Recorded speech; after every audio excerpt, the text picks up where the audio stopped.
Hello, everybody. Thank you so much for joining us today again.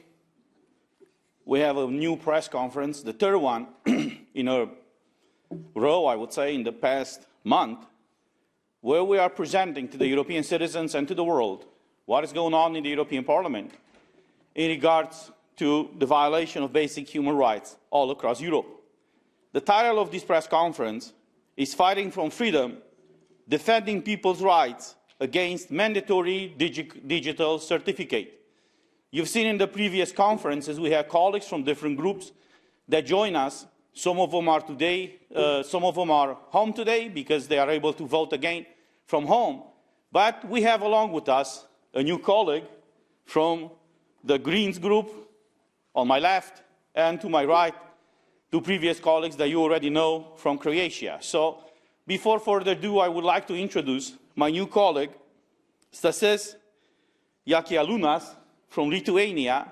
He's part of the Greens, and after plenty of research, he has a lot of information that he would like to share with us. Thank you, Christian, and hello, everyone. I've been researching what I call COVID puzzle since May of last year, 2020. There are a number of aspects, origin of COVID virus related to that dangerous experiments on pathogens called gain-of-function experiments and other areas. But one specific area which I would think I'm more qualified than in other areas is statistics, data. We all know how important is reliable and comparable across member states data to make policy decisions, especially such a difficult and complex policy decisions with restriction of freedoms, of movements, etc., etc. So, three institutions responsible for statistical information in the European Union, and I'm a member of ECON, which is responsible for the parliamentary scrutiny of statistical systems. That's Eurostat, the Statistical Governance Advisory Body, and also ECDC, European Centre for Disease Prevention and Control. I talked as a member of ECON to all of them. All of them, three of them, confirmed that the only reliable and comparable data related to COVID is excess mortality. Now, based on the database of Euromomo, which is a Danish data system, excess mortality is normal since the end of this year, end of February, sorry. So there is no, based on this data, no pandemic anymore. There are fluctuations, there are notification rates, but case notification rates are not exact data, is not relevant enough for these decisions. So especially for children, there is no mortality, excess mortality, never during this pandemic. So when the decisions are made to introduce COVID passes, in Lithuania next month the COVID pass will be introduced mandatory for 12-year-olds. There is no ground for that at all. So I'm worried that data is manipulated.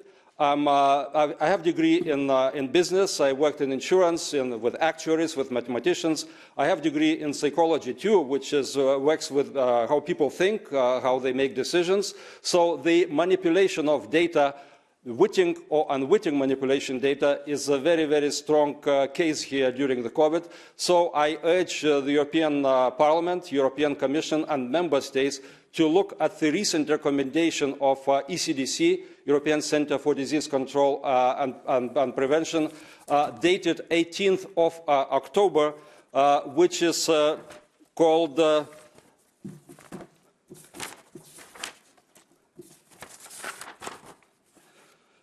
COVID-19 surveillance guidance, transition from COVID-19 emergency surveillance to routine surveillance of respiratory pathogens. For me, the most important part is in page number 4, where they recommend to define case of COVID-19 as follows: clinical criteria, acute respiratory infection or influenza-like illness. I think that's for doctors to diagnose this illness. Second criteria, laboratory criteria, detection of SARS-CoV-2 nucleic acid in a clinical specimen. That's a PCR test and some other tests.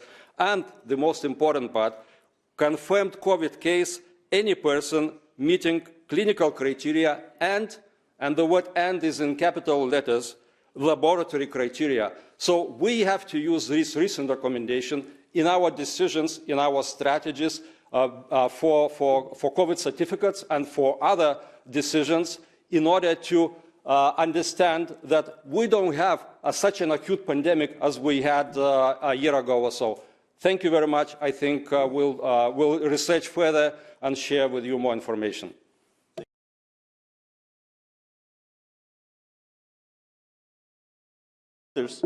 For freedom and liberties, you know, Ivan Sinčić and Mislav Kolakušić. Mr. Kolakušić is a former judge. He did a lot of research on the legislation, I would say, behind everything that is happening. But now my colleague Ivan has plenty of things to share with us, especially what is happening in Croatia. Ivan? Thank you very much, Mr. Terhes. Hello to everybody. As said previously, this is our third press conference. I would like to start with what happened in Croatia. A few weeks ago, digital COVID certificates were made mandatory in Croatian public sector. This caused almost instant opposition, and people were organizing more and more. And on the 20th of November, which is last Saturday, we had a historic rally on the central square of our capital, Zagreb. It was indeed the largest gathering of political nature in modern Croatian history.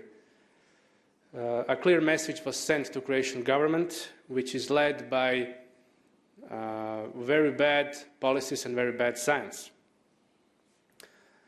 The people were there to say no to digital green certificate, or COVID potvrda, as we say in Croatian. They were there to say no to discrimination and segregation, no to media censorship, and no to oppression of different scientific and medical opinion. And they were, of course, there to say yes to good science and preservation of fundamental human rights and constitutional rights. Croatian government, I will give you an example why are people so furious. The Croatian government still claims that the unvaccinated people spread the virus 20 times more than vaccinated, which is scientifically untrue. Research shows it is almost the same. The difference between vaccinated and unvaccinated is insignificant. The recent research published in the Lancet magazine confirms that. And many governments have started to re-examine, to re-evaluate their policies based on this scientific research, but the Croatian government has not. They still have the same narrative, which is illogical, unscientific, and with that, digital green certificate remains a license to spread and infect. Protests are, of course, very good. They're very beautiful. This is a festival of democracy. They show what is the popular opinion, but in the long term, in order to make things right, they may not be enough. We have to make, all around Europe, groups and movements. Peoples of Europe need to organize more and more and go to the next level. From individuals, there must be organized groups, specialized groups like doctors and lawyers, politicians, journalists, etc. And from these groups, movements must be made. And then finally, a movement on a European level should be made. We have to make this political. Politicians, many of them, do not fear protests. We have seen protesting from Italy and France to Croatia to many other countries, but many politicians are not convinced yet to change their illogical policies. This is why we have to hit them where it hurts. We have to make this political. DGC must be made political, and we want to emphasize that so that citizens all around Europe understand it. DGC started in this building, or in Brussels building, and also this is where it has to be stopped. So I call upon all the citizens to stand together. Thank you. Thank you, Ivan. The Article 1 of Treaty of the European Union states the following. This treaty marks a new stage in the process of creating an ever closer union among the peoples of Europe, in which decisions are taken as openly as possible and as closely as possible to the citizens. In the previous press conference, we showed to the world how the contracts signed between the European Union, and in particular by Ursula von der Leyen, with these vaccination companies, were released to the public and to us as members of the European Parliament. 20, 30, 40% of these contracts are blacked out right now. Nobody in Europe, and even us, as elected by the people for the people, do not know what these contracts exactly contain. What are the clauses in these contracts? What provisions were agreed by the Commission and on behalf of the states by the Commission? So what we've seen happening with this pandemic clearly violates Article 1 of Treaty of the European Union. This is what makes the difference between a tyranny and democracy. When you know everything about what your government does, that's democracy. When the government knows everything about you, that is tyranny. Now, when these contracts that are worth billions and billions of euros, we don't even know the exact figures, are not fully disclosed to us, to you as journalists, and to the European citizens, that's a problem. The second issue, as the article says, that all these decisions should be taken as closely as possible to the citizens. Now, this provision was also violated in this case. In the month of April 2021, Reinders Didier, the Commissioner on Justice, came in the plenary of the Parliament, and he said, and I quote, "The proposal put forward by the Commission is firmly built on two core values, non-discrimination and data protection. Clearly, the regulation imposing the green certificate is mentioning 15 times the word non-discrimination. That's what the text says. That's what we were told in the plenary. None of us voted for it, for many reasons, but the majority of the members of the Parliament believed, trusted what this commissioner said in April. And look where we are right now. In the month of November 2021, people cannot go to work in Europe if they don't have a green certificate, and in some countries, if they are not vaccinated, even against their will, people cannot enter stores if they don't have a green certificate. People cannot travel, not between countries, but even using the local transportation, if they don't have a green certificate. In our case, we were not allowed to enter the European Parliament if we don't have a green certificate. Now, we are holding our ground. In my case, I'm not obeying the decision of the President of the Parliament, who is conditioning to exercise my mandate received from the people by anything else than proof that I'm a member elected of this Parliament, and that's it. This is what the Treaty of the European Union says. The problem is, if they are trying to blackmail us as elected by the people for the people, now what is happening with the other citizens of Europe? We heard their voices. We received thousands and thousands of emails. And I have to tell you guys, I try to reply to and we try to reply to as many as possible. It's impossible. That's how many people are crying out loud for someone in these households, for someone in the Commission, to listen to them. This is not the Europe that they want to live in, where their life is conditioned by a certificate that is not certifying anything. Because someone who's vaccinated can get infected and can spread the infection, and someone who's tested can be infected after the person leaves. the place of testing. So what kind of Europe do we want? A kind of Europe where the rights and liberties of every European citizen is respected, or a tyrannical Europe, as the USSR was before, where people do not have or are not acknowledged to have basic fundamental rights, but all these rights are seen by an unelected bureaucracy as privileges granted by the government. And I want to read something mentioned in this regulation that it's imposing the green certificate in Europe. In paragraph 62 of this regulation, it's stated, and I quote, "This regulation respects the fundamental rights and observes the principles recognized in particular by the Charter of Fundamental Rights of the European Union." Later on, it said in the same paragraph, and I quote, "Member states are to comply with the Charter when implementing this regulation." The question is the Commission and the Member States complying with what was mentioned here? Because I looked in the Charter,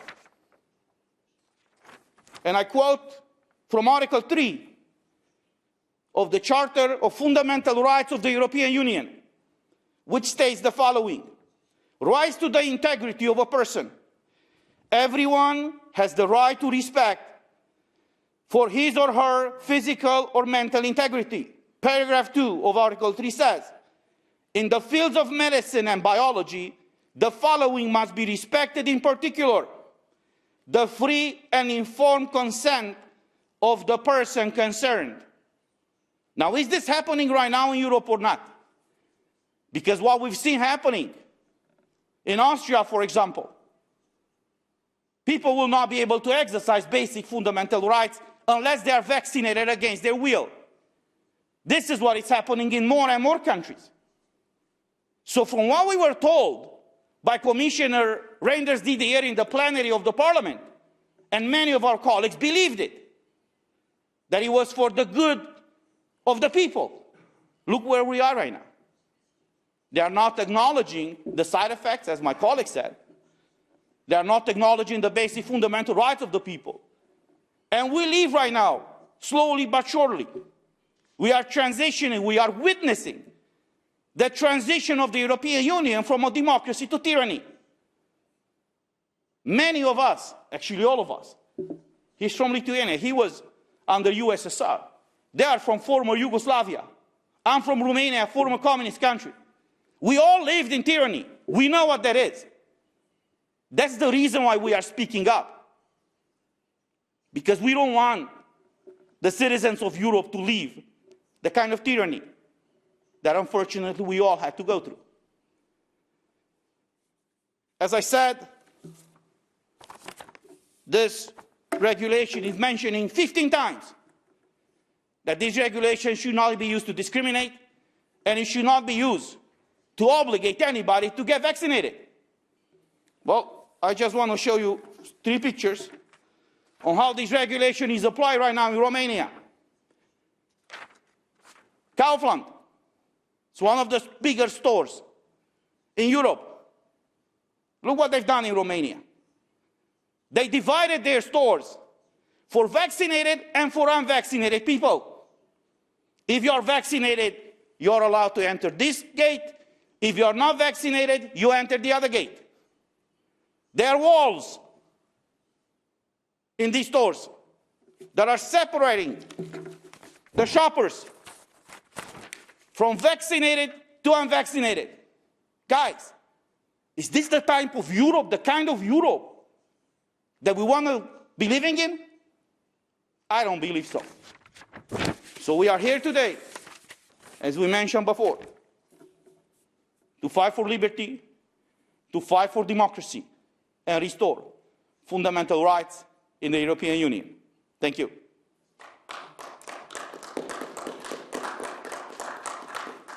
Now, for those in the media that are here, if you guys have any questions, sure, if you can mention your name and media outlet, please. Thank you. My name is Anna van Densky. I'm from the Europe Diplomatic Magazine. I have 2 questions for you and for Mr. Jakeliūnas. Jakeliūnas. Our first question to you, because while you named your conference, it's people's rights. You talk about human rights, but you called it people's rights, because what you said is very close to what is mentioned in the resolution 2361. It's easier, of the Council of Europe, because the resolution is clearly stating that there shouldn't be any forced vaccination and any discrimination. So why it's people's rights but not human rights? Because you put accent on people of Europe. And the question to you is about the surveillance, because there is a lot of concern now, because you lived in the Soviet Union, and of course then there were no similar tools which are now available. And there is a great concern among human rights defenders that the system which is created presumably for healthcare is a giant surveillance mechanism that will be used later, like Chinese system. And that's why there is a concern that basically Europe, dealing with the COVID pandemic, took the Chinese tool of surveillance, which is contrary to fundamental rights and principles of the European Union.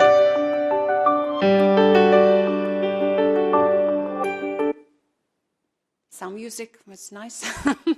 So basically, how it's possible to citizens to defeat this system, because that's the greatest fear, to avoid that it's used like in China to survey citizens. Thank you so much for your questions. I will answer the question that was addressed to me. Why, in the title of the press conference, it was mentioned defending people's rights and not human rights. And I'm telling you why. Because right now what we see happening across Europe, if we just speak in general about human rights, not many of these bureaucrats understand what is going on. Human rights, it's a generic term, which we all agree with. But in this case, we are dealing with the rights of the people who have fundamental rights and human rights to do all these things. Who are hurt at the end are not just some abstract rights, which we all agree that they have to be respected. It's actual people. People are concerned that they cannot have a job anymore. People are concerned that they will not be able to pay their mortgages because they will be losing their jobs. People are concerned that they cannot bring their kids to school if they are not vaccinated. So this is the reason why the discussion right now all across Europe, it should be about people. Are all these measures helping the people or not? I mean, clearly what we've seen happening so far is not helping them, on top of violating their basic human and fundamental rights. Thank you. Yes, thank you for the good question. Of course, it's a very pertinent question to whole world, not only us. But the recent decision here at the Parliament, President Sassoli on Friday decided to move back to the hybrid form of work, back from the physical. When the physical attendance and regular norms were introduced again, a while ago, the COVID certificate was introduced to enter the Parliament. So when the physical attendance was again changed to the hybrid form of work, he forgot, and someone else forgot, to remove the certificate requirement to enter the Parliament. So that's just the small indication of how sticky is the surveillance and data control, which even in the Parliament, probably potentially the most democratic institution in the world, I would claim. So we're fighting for that. But in general, I think people have to be aware, but we politicians have to represent the people, all the people in Europe, and fight for their rights to maintain their data. Facebook and others collect massive amounts of data. So that's the regulation, that's the awareness that we have to introduce. But first of all, we have to understand how the system works. So the European Parliament has to remove the requirement for the COVID certificate to enter the Parliament, because we're back to the hybrid form of work. Why stick with the COVID certificate as we didn't have before? So that's an example, I think, indicative of how sticky the control, the surveillance, the want, the need for data collection from people is around us. Thank you. Because there is a concern that should be addressed about working confidentially. It's crucial for you as politicians that you can also work confidentially for us, for journalists, for diplomats, and many other professions. And of course, it's clear that when you work in the pizza shop, you are not so concerned as a director of a bank, for example, because confidentiality is crucial for businesses as well when you're on a certain level. So what you should, how you can address this problem, what you can say to all these people who suffer now because they are already in this surveillance mode, because wherever they go, they have to show their COVID certificate, but nobody knows how later it will be used. So what you can say to these people? The example of recent weekend across Europe is an example. If the politicians don't do their proper job, if institutions, European institutions fail, people will go to the streets, and they are going to the streets already. So they have to fight for their rights. But I think it's dangerous because the extremists can exploit that. So the institutions, the politicians have to represent and ensure that there is no data abuse. The data should be used as minimum as possible. The data should be deleted whenever it's collected and used for whatever purposes. So I don't know how my COVID certificate data is processed. I cannot see that. So I don't want that to be, again, in the Parliament and across Europe. As I tried to indicate in my brief presentation, the pandemic basically is over. So all these restrictions, including the national or international or European certificates, are not needed anymore. Of course, we have to take care of our hygiene. Of course, I'm not saying there is no COVID, but there is no need. There is no data that shows that these certificates are needed anymore. So we have to stop that right now. I want to add something to your question, just a second. Clearly, we are witnessing right now the Chinification of Europe, because we see what is happening in China right now with the social credit score, where the government is monitoring and surveilling all the people from the beginning to end. Everything that they do, everything, everywhere where they walk, they control everything and they watch everything. This is the example of a tyranny. When the government knows everything about you, where you go, what you eat, where you enter, that's the tyrannical system. And we've seen this system being implemented right now under the leadership of Ursula von der Leyen, slowly but surely in the European Union. The green certificate was just the first step. There are a few more proposals right now under debate in the Parliament. The European Wallet ID, for example, the European Social Security Card.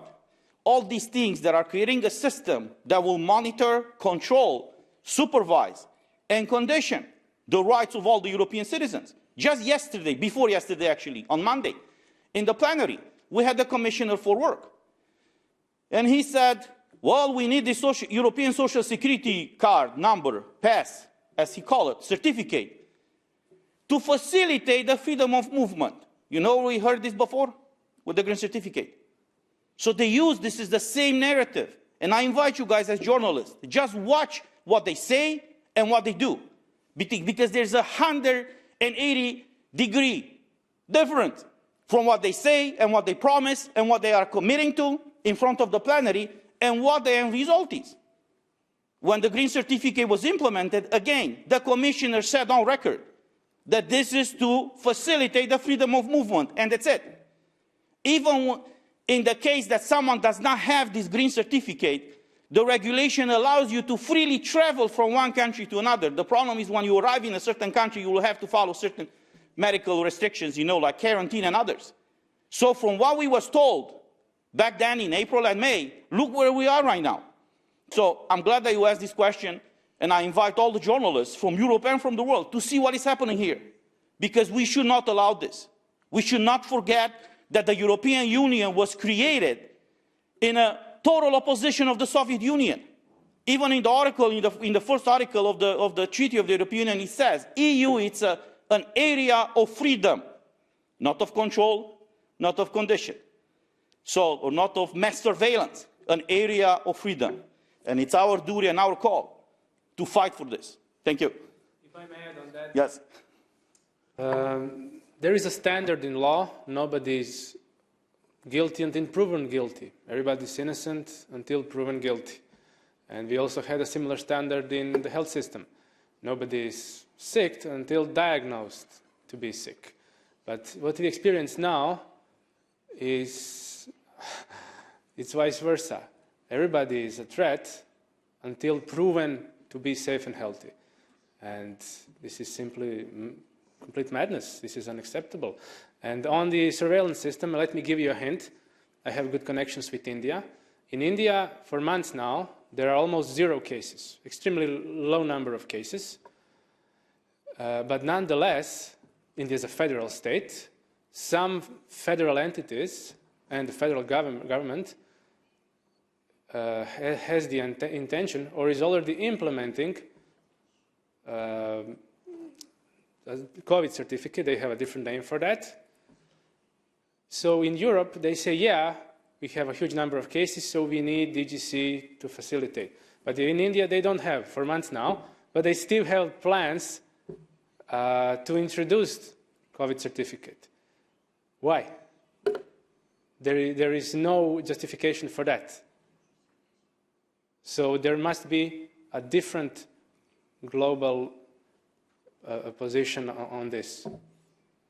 Chinification, that's a good term, yeah. Why? Also in India, they are starting to condition people. There are some free food programs, social programs. You cannot get your free food or help unless you are vaccinated or you have a DGC or similar. Why? When there are almost 0 cases for months now. Now they are making like a fear campaign. Yeah, we don't have problem now, but we should do this and this and that in order to prevent the 3rd wave from coming to India. We are now in, they say, 4th wave. In India, they have finished the 2nd, and now they are like preparing for the 3rd. But there is much more to this DGC than just COVID crisis. Thank you. Khalid Hamid Faruqi from Geo Television News and Young Group of Newspaper. I'm based in Brussels. Don't you think it is very complicated? If you talk about data collection, for quarter century, European Union is a surveillance society. I crossed border 25 years ago. They have my data. They have everything in German database. But this is very particular situation. I mean, we are not really, no opposition come to vast level of data collection. You will find everyone in this in European Union within 10 minutes if you break the law. So, and this is very particular situation, the pandemic, like vast majority of people in Europe really scared with non-vaccinated people. So democracy is operating within the ambit of majoritarianism, and this is the vast majority, and very tiny minority don't want to be vaccinated, and medical experts are saying that they are the threat. So why we should put really vast majority or vast number of people in European Union under threat because some people don't want to be vaccinated? Which right you want to exercise here? When non-vaccinated people, very tiny minority is threat. Look the numbers. I mean, they have the point. Now, I live in Belgium, 25,000 people died in Belgium due to COVID, and now numbers are receded to non-existential. So yes, these are the fact, and we are not talking, I'm not talking opinion, I'm giving you fact. I'll give you facts again, and thank you for raising that question, because I'm sure there are many other people all across Europe that are asking the same question. First of all, we don't live in a democracy. We live in what is called a constitutional democracy. So there are certain fundamental rights that are individual, that are personal. No one can vote, for example, to chop one of your hands off. Why not? If you're right-handed or left-handed and you have a higher risk of stabbing someone, let's chop everybody's hand to make sure that everybody's safe. Is this the kind of society we want? That is the reason why there are certain fundamental rights that are individual and personal. And one of such rights is the integrity of the body. No one outside of you can ever vote for you to inject something, to eat something, to do something with your body. It should be solely your will and your wish what to do with your body. It's simple as that. If we don't understand this basic principle, We don't understand how the Western world was developed. Because this is what is happening right now in China, for example, where prisoners, for example, body parts and organs are taken away from them to be given to the communist bureaucrats. Is that the kind of Europe that we want? I don't believe so. Now you mentioned that some people or some so-called experts are claiming that the non-vaccinated people are a threat to the vaccinated one. Well, let me ask you something back. Well, if they are vaccinated, and these vaccines are working so well, why are they feel threatened by someone who's not vaccinated?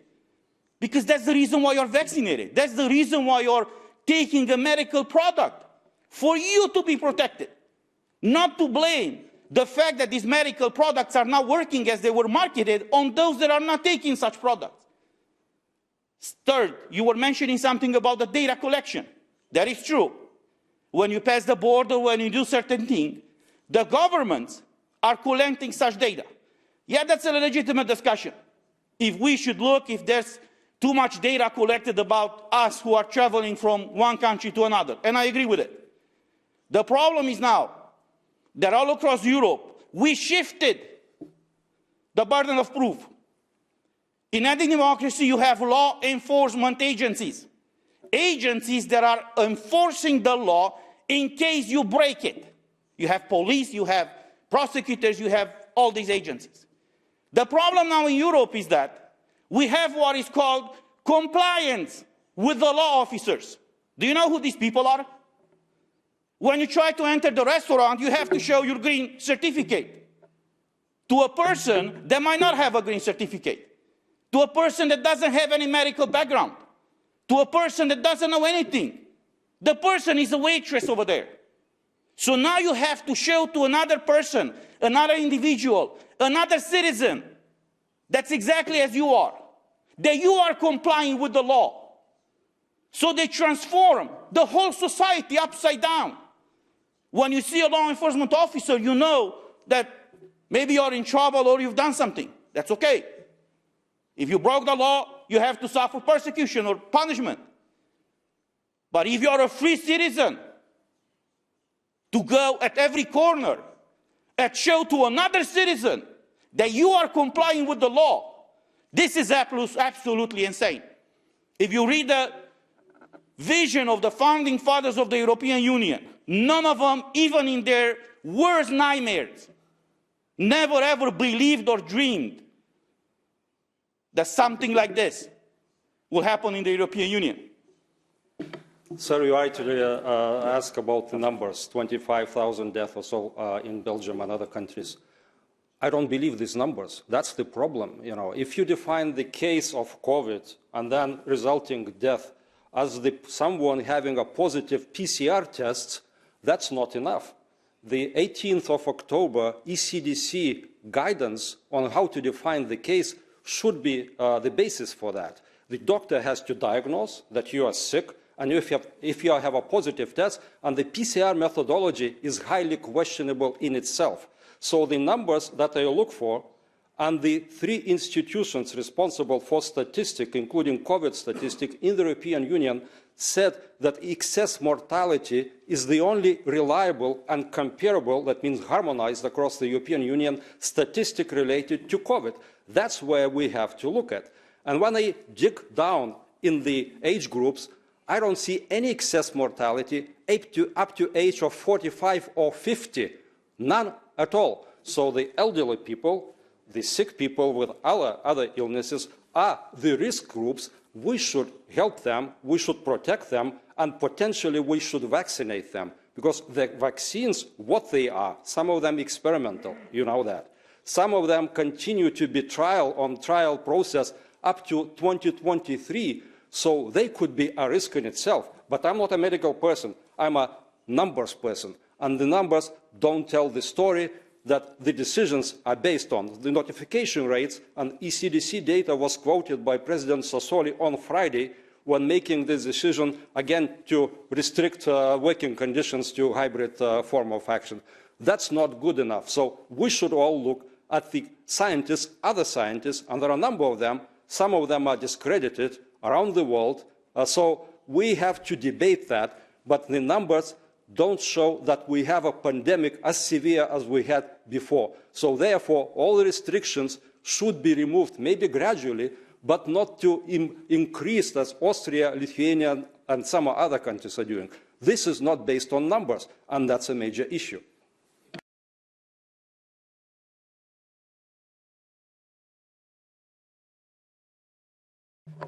Sorry, democracy indeed is the rule of the majority, but with the full respect to the rights of the minority. That's why we have the constitutions, of course, and all the rights we spoke of. Also, I'm not really sure that a small minority wants to get vaccinated, wants to remain unvaccinated. In Belgium, I suppose so, but in Croatia, Eastern Europe, we came to like 45% with 1 dose and less than that with 2 doses in Croatia.